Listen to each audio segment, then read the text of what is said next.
Bonjour à tous, bienvenue sur la chaîne Défieur de jeux. Aujourd'hui, pas de papotage ludique du bout du monde parce qu'il pleut des cordes, mais une petite vidéo sur Kickstarter. J'avais envie d'aller voir sur la plateforme ce qu'il proposait de nouveau et je me suis dit qu'on pouvait le faire ensemble. Je vais vous mettre mon écran en copie. Alors, pour ceux qui ne connaîtraient pas Kickstarter, c'est une plateforme de financement participatif. Des créateurs mettent en ligne des projets qu'ils cherchent à se faire financer. Et donc, vous, en tant que backer, vous pouvez participer au financement de ce projet. Donc, dans la fiche d'identité du projet, vous avez le projet qui est détaillé, et puis on vous donne un certain temps. La campagne dure généralement une semaine, 10 jours, 15 jours. Et un certain montant de financement à atteindre pour que le projet voie le jour. Et donc, vous participez à hauteur d'un certain montant. La plupart du temps, on vous propose 3-4 types de financement, de l'euro symbolique pour participer sans aucun retour, à l'achat d'un jeu, ou de plusieurs jeux, ou de plusieurs versions du jeu. Alors, ce qu'il faut savoir, c'est que quand vous êtes backer sur ces projets Kickstarter, eh bien, vous n'achetez pas seulement le jeu. Déjà, vous n'achetez pas le jeu, vous participez à sa création, ce qui induit un risque. Vous n'achetez pas le jeu. Il se peut que le jeu ne voit pas le jour, que le projet ne soit jamais financé, ou qu'il y ait d'autres problèmes par la suite qui font que vous n'aurez jamais votre jeu. Donc il y a quand même une part de risque quand vous investissez là-dedans, c'est pas un préachat. En revanche, vous avez des contreparties en tant que gentil contributeur, financeur du projet. Eh bien, vous avez des contreparties, c'est-à-dire que non seulement vous achetez une boîte de jeux, mais il y a souvent des exclusivités Kickstarter, soit des personnages en plus, des maps en plus, peut-être du matériel de meilleure qualité. Qui pourrait être vendu en boutique, voilà, sauf parfois, c'est explicitement marqué, exclusivité Kickstarter, et donc là vous savez que cette extension particulière, ces figurines ou cette map, ne seront pas commercialisées, et donc voilà, vous êtes détenteur d'un objet unique qui le rend encore plus sympa à posséder. Voilà.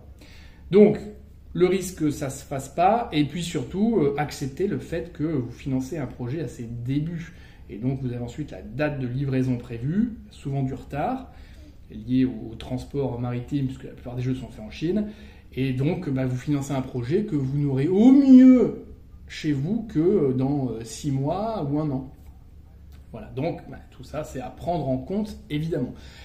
Des projets qui sont exclusivement Kickstarter, il y en a, sur des très très gros jeux qui sont difficilement vendables en boutique. Mais en fait, il n'y en a pas tant que ça. On va voir que maintenant, beaucoup de gros éditeurs qui n'auraient pas besoin finalement de cette plateforme eh bien, se servent un petit peu de cette plateforme pour faire connaître des jeux, déjà entamer des préventes, faire de la com sur ces jeux qui sortiront en boutique. Voilà. Après, je vous passe évidemment les cas extrêmes où les jeux sont sortis parfois en boutique avant que les backers aient reçu leur jeu. Ça reste des exceptions à la règle, évidemment. Mais on se retrouve parfois avec des gros jeux, enfin des grosses sociétés de jeux, des gros éditeurs qui passent par Kickstarter. Ça peut être un peu surprenant, mais bon, voilà, sachez que c'est une réalité. Sachant qu'il y a beaucoup de jeux qui sont passés par Kickstarter. Je crois que Terraforming Mars, le Ares Expedition est passé par Kickstarter. Tous les Tiny Epic passent par Kickstarter. Voilà. Et tout ça, c'est des jeux que vous allez retrouver après en magasin. Vous allez retrouver 6 mois après en magasin, mais avec des petites extensions en moins. Voilà. Allez, on s'y met. Je me connecte et puis on regarde ensemble un peu ce qu'il y a en ligne en ce moment. Tiens, qu'est-ce qu'ils proposent en ce moment? Alors, hop. Et nous voilà sur la page de Kickstarter. Alors, qu'est-ce qu'on a ici? Donc là, moi ici, je suis connecté. Et je vais faire rechercher vais faire rechercher ici. Dans les catégories. C'est quoi? Pourquoi ça me propose ça? Non, c'est nul. Attendez. Découvrir. Ouais, rien que pour vous. Why not? Collection rien que pour vous. Sympa ça. Qu'est-ce qu'ils ont rien que pour moi? Alors, filtre en cours, les projets qui sont en cours. Les projets de toutes les catégories, non. Moi, ça va être que le jeu. Et dans la catégorie jeu, j'ai jeu sur mobile, non, jeu de cartes, jeu de société. Ouais, moi, ça va être jeu de société. La Terre entière, oui, oui. Et puis rien que pour vous, bon, je sais pas exactement. Voilà, projet que je n'ai pas soutenu, oui. Et le tri magie, non, je sais pas ce que c'est la magie, je vais mettre tendance. Ouais, tendance, popularité, ils m'ont mis popularité. On va laisser sur magie, hein, je sais pas exactement à quoi ça correspond, mais voilà. Alors, 144 projets, bon, je vous rassure, on va pas tous les faire.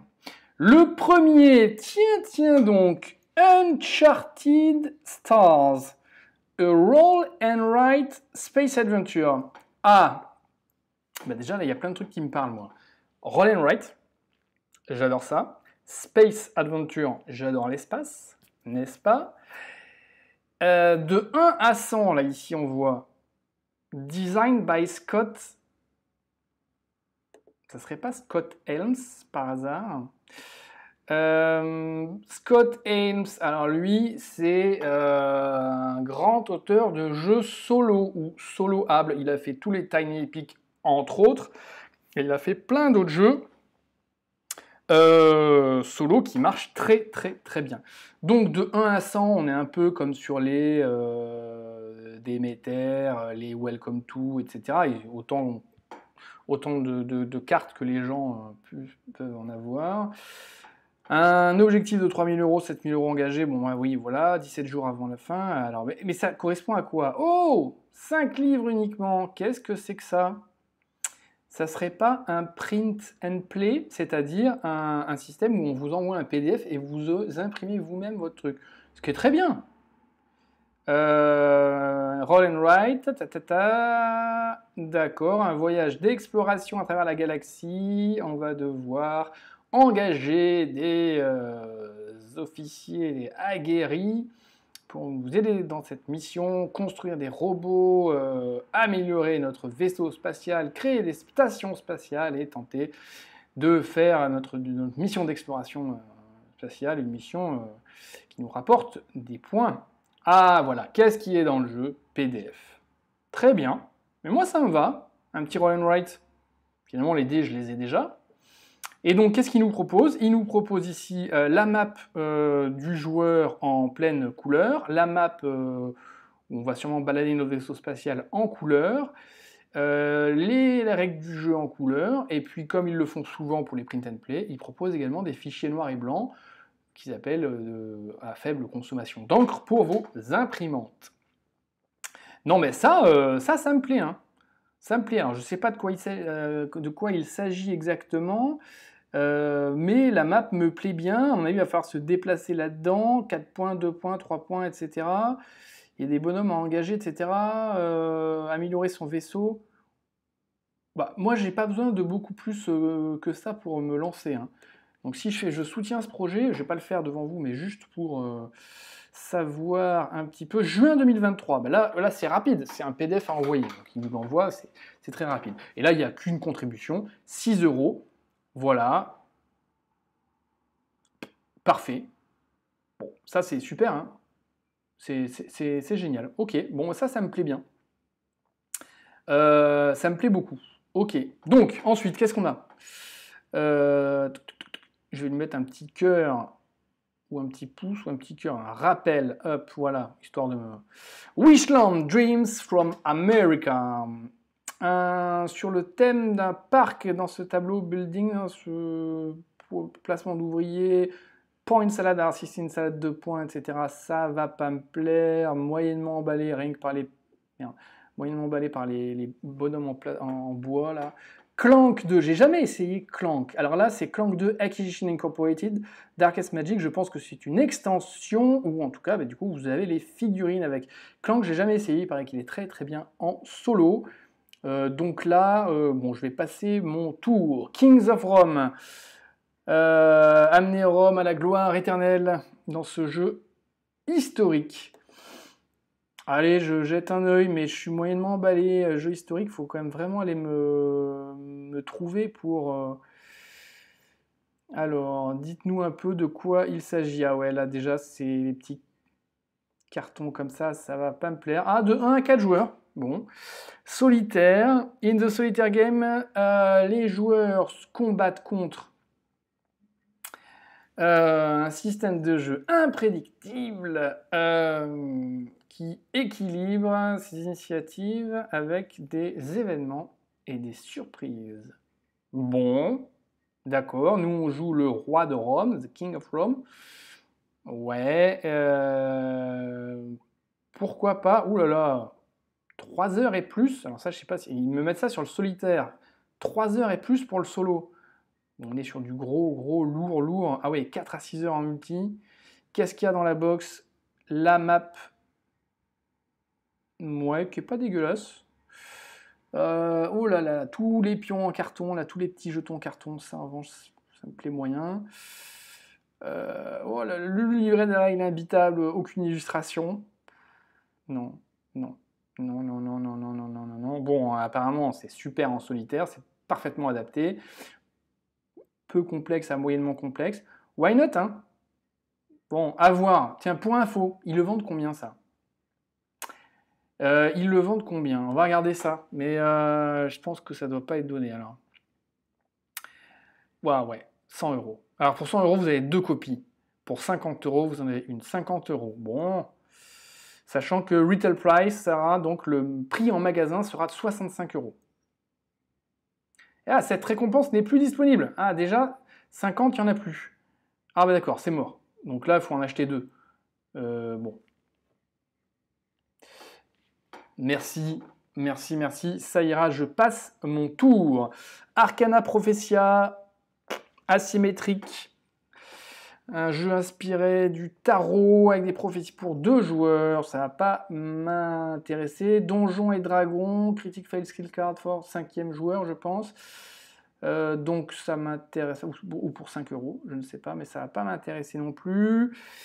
The Kingdom, ça va pas m'intéresser.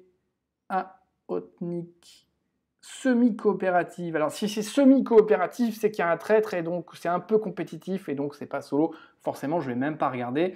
Raising Robots, ça me parle. Raising Robots, ça me parle un peu. Qu'est-ce qu'on a là?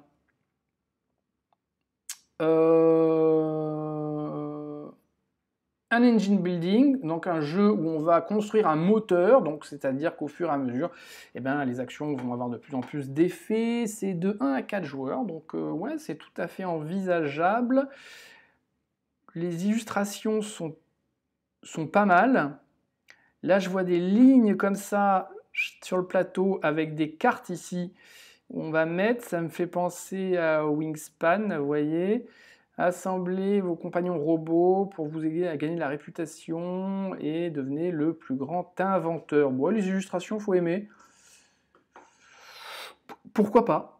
Ah bah tiens, Wingspan, quand Wingspan rencontre Race for the Galaxy. Rado qui dit ça. À voir, ça peut être pas mal.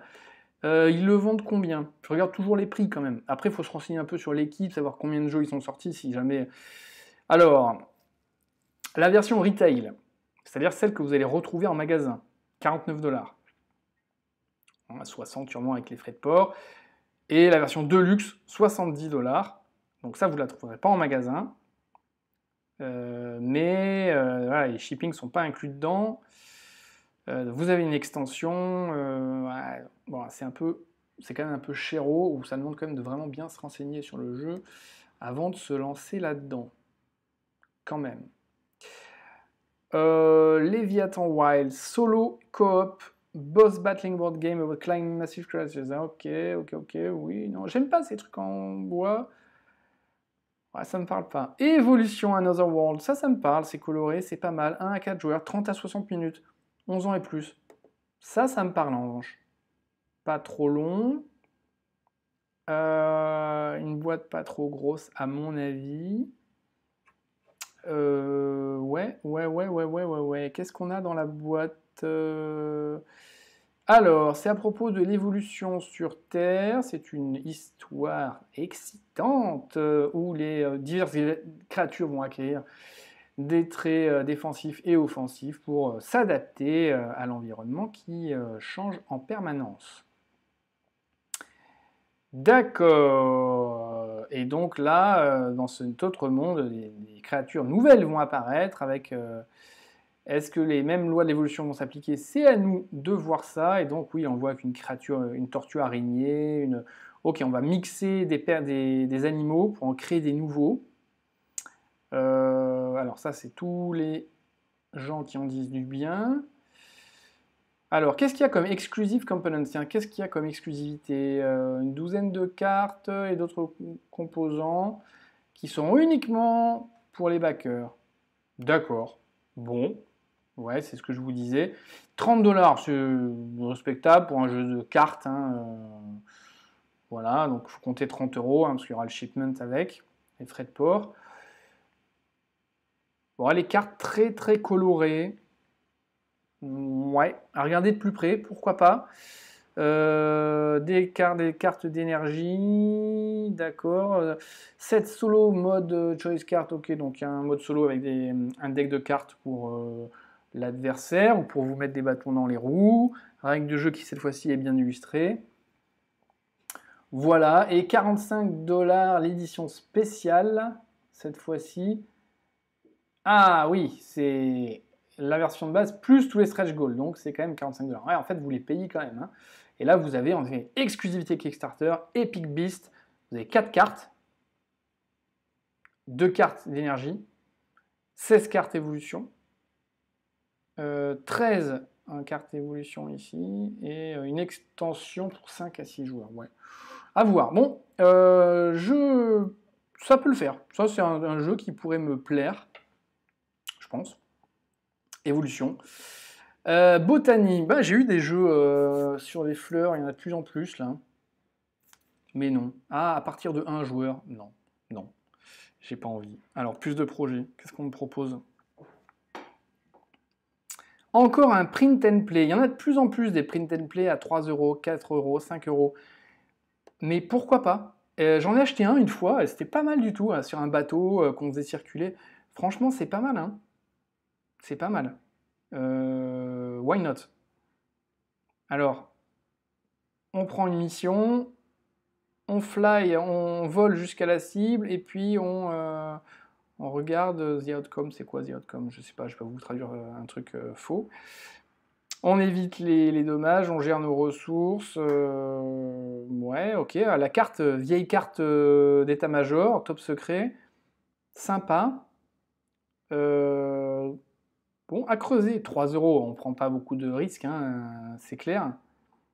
Alors, ça vaut le coup de creuser, ça peut être pas mal. J'aime bien l'idée d'un jeu d'avion. J'aime bien ça. Donc, à voir. One Page Space. Non, 5$, encore un print and play. Non, mais je vous ai dit, c'est la mode. Ah, vous en allez avoir un autre ici, bon, qu'on regardera plus tard. Escape, je l'ai pas trop aimé celui-là. Queen Games, j'ai essayé. Non, ça m'a pas trop emballé. Vénus non plus. Eh ben, écoutez, je pense qu'on a fait à peu près le tour là. On a fait le tour. On peut continuer. Hein. Il y en a plein d'autres, évidemment, des projets, mais Frankenstein Madness à partir de 4 joueurs. Renegade City, j'aime pas les dessins. Non, tout ça, gros jeu. Dead Cells, pareil, coop, mais d'accord, mais là avec des grosses figurines. Clairement, il n'y a pas la place chez moi. Ah, From the Computer Screen to Roll-and-Ride Gaming Experience. Alors, depuis l'écran de l'ordinateur jusqu'au Roll-and-Ride, l'expérience de jeu hard level. Bizarre, ça, ouais, un petit jeu, on passe, on prend des potions, machin. Ah, allez, tiens, un petit rappel, j'irai voir ce que c'est. Course correcte, bon, on va s'arrêter là. Bon, on va s'arrêter là, tranquillement. On va s'arrêter là, j'ai quand même aller voir ça. Tiens, ça m'intrigue, cette histoire-là. 18 jours, alors, enfin, c'est pas mal, hein. Level 1, on peut supposer qu'il y a plusieurs levels. Alors, c'est quoi? Hard level is print and play board game. D'accord, un jeu print and play où on contrôle son personnage dans un niveau comme un niveau de console ou de jeu de plateforme sur PC. On va essayer de passer à travers les ennemis et les pièges et de trouver la sortie en essayant de compléter des objectifs du niveau. Ouais. Qu'est-ce qu'on va avoir? C'est ça qui est intéressant. You get épisode 1, Rise of Necromancer. D'accord, donc on va voir l'épisode 1. Ah, ok. On va voir 3 personnages qu'on va pouvoir choisir. Voilà, 3 personnages. Là, il y a le chasseur, Hunter, il y en a 3 autres. Et c'est ça. Ça, c'est le first épisode. D'accord. On peut supposer du coup qu'il va sûrement y en avoir d'autres. Il y a déjà une vidéo YouTube. Ah, ça peut être pas mal. Moi, j'aime bien le... Il y a le chevalier, le mage et le chasseur, ou la chasseresse. Ok, ouais, ça peut être pas mal. Les stats, strength, dexterity, etc. Bon, ça ressemble beaucoup à Dice Dungeon. Merde, j'ai plus le nom en tête, je vais vous le mettre ici là. Le jeu dont j'ai parlé, le Roll and Write là, que j'aime bien. Pourquoi pas? Oui, c'est ça. Rapid Fire, le snipe, ok. Ah, il y a un standy 1 un peu fin et un standy 2 plus épais. Ok. Stretch goal. Alors, les stretch goals, ça, c'est les étapes qui sont validées au fur et à mesure que les gens back. Donc là, c'est unlock, c'est validé. Hein, ils ont atteint 250 €. C'est qu'il y a un héros additionnel, un rogue. Green Plague. Donc là, c'est un niveau additionnel. Validé. Et là, locked, pour l'instant, ils n'ont pas atteint 750 €. C'est bizarre quand même. Il y aurait un druide, et puis ensuite, il y aurait un additionnel level à 1000 €. Et l'épisode 2, l'Alliance Gobelin, donc c'est en add-on, 2 € de plus. L'épisode 3, 2 € de plus. L'épisode 4, 2 € de plus. Et donc, à la limite, après, vous faites vos courses en fonction de ça. Pas mal. Ah ben, regardez, tiens, Chiefdom, un worker placement roll and write game. C'est vraiment la mode de ces petits jeux à 2-3 €. Mais pourquoi pas? Je vais regarder celui-là un peu de plus près. Voilà, je vous dirai ce que j'en pense. Voilà, c'était mon petit tour rapide comme ça sur Kickstarter, un petit quart d'heure, 20 minutes là, pour regarder un peu les nouveaux projets. Ben, il y a le Scott Helms quand même, que si je devais en privilégier un, je pense que je privilégierais celui de Scott Helms, valeur sûre. Et puis ensuite, peut-être un petit jeu comme ça, là, à ce prix-là, ça vaut le coup, je pense, de regarder. Voilà, allez, sur ce... jouez bien, n'hésitez pas à me dire si vous-même vous avez craqué sur d'autres projets que j'ai pas relevés et qui sont en ce moment en campagne. Allez, à plus.